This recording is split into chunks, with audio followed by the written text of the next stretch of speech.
Praise the Lord. అందరికీ Jesus Ark Ministries తరపున Good Friday శుభాకాంక్షలు. ఈరోజు దేవుని వాక్యంలో నుండి కొన్ని విషయాలు మీకు తెలియజేయాలని ఆశపడుచు ఉన్నాను.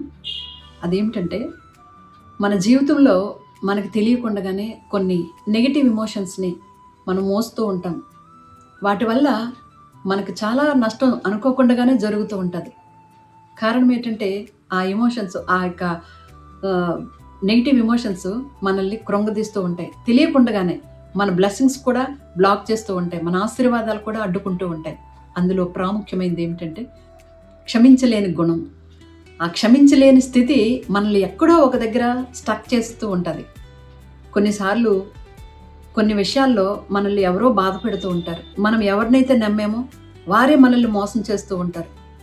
కొన్నిసార్లు ధనం విషయంలో మోసం చేస్తారు, కొన్ని విషయాల్లో వస్తువుల విషయంలో మోసం చేస్తుంటారు, కొన్ని మాటల రూపంలో మనల్ని మోసం చేస్తూ ఉంటారు.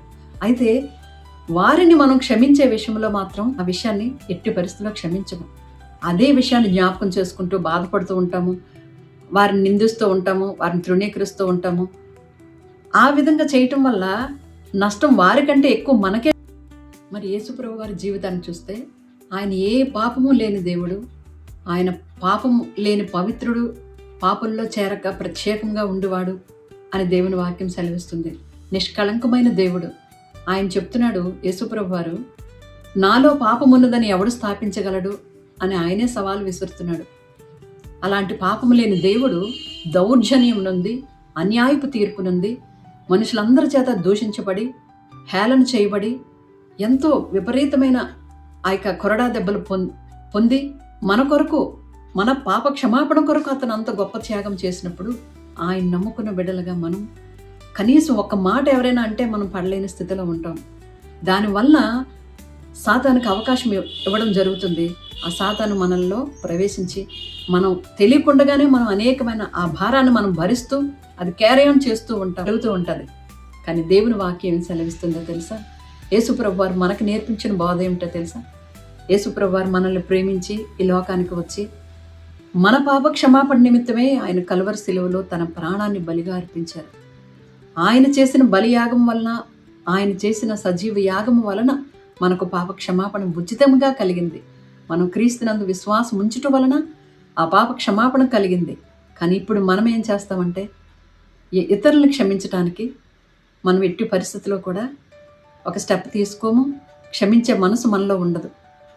ఆ క్షమించలేని స్థితి వల్ల మనం తెలియకుండానే సాతానికి మనం అవకాశం ఇచ్చిన వారంగా ఉంటాం. కానీ యేసుప్రభు వారి సిలువలో ఆయన చేసిన త్యాగం ఏమిటో తెలుసా? యెషయా ప్రవక్త చెప్తున్నారు. యెషయా గ్రంథము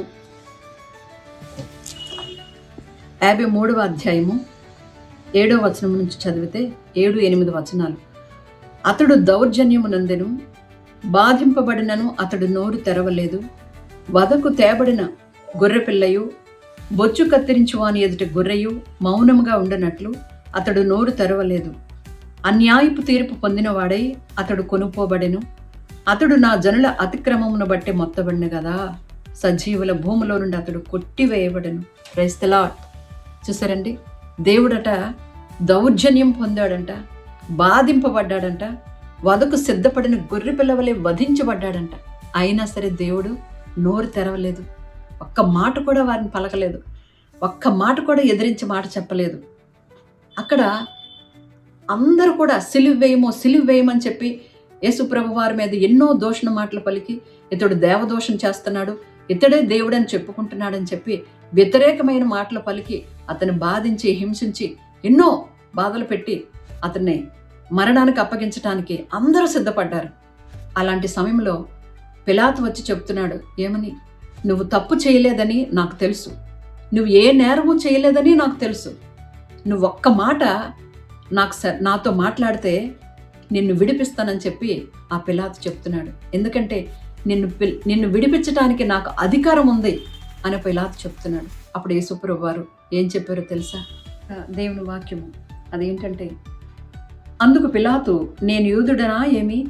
నీ స్వజనమును ప్రధాన యాజకులను నిన్ను నాకు అప్పగించిరు కదా, నీవేం చేసితివని అడగగా యేసు, నా రాజ్యము ఈ లోక సంబంధమైనది కాదు.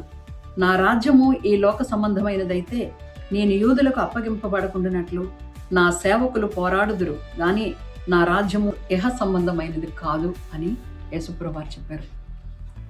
యేసుప్రభు వారు అంతగా హింసించబడుతున్నప్పుడు, అంతగా ద్వేషించబడుతున్నప్పుడు, మరి అన్యాయపు తీర్పునకు అప్పగించినప్పుడు అక్కడ పరలోకంలో ఏం జరిగిందో తెలుసా?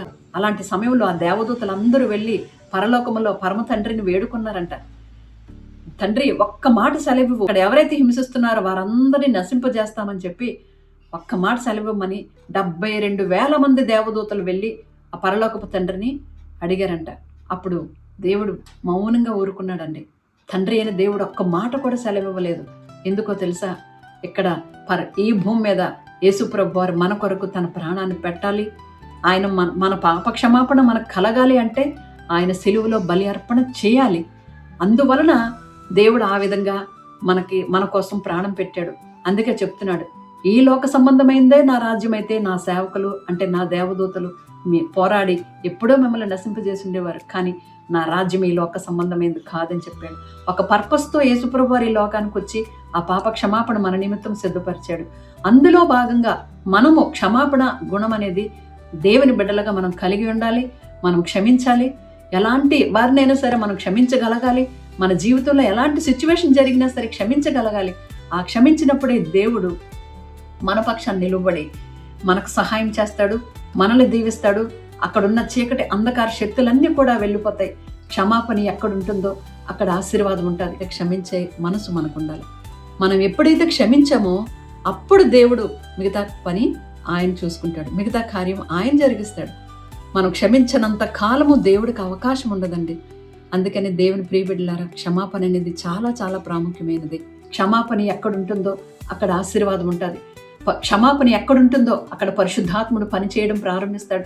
క్షమాపణ ఎవరు కలిగి ఉంటారో వారిని దేవుడు ఎంతగానో దీవిస్తాడు. ప్రియమైన దేవుని బిడ్డలారా, దేవుని యొక్క క్షమాపణ మనం కలిగి ఉందాము. దేవుని నుండి దేవుని ఆశీర్వాదాలు పొందుకుందాం. ఇదే గుడ్ ఫ్రైడే, దేవుడు మనకిచ్చిన ఈ శుభ సందేశం. Praise the Lord. దేవుడు మిమ్మల్ని దీవించును గాక. హల్లెలూయా.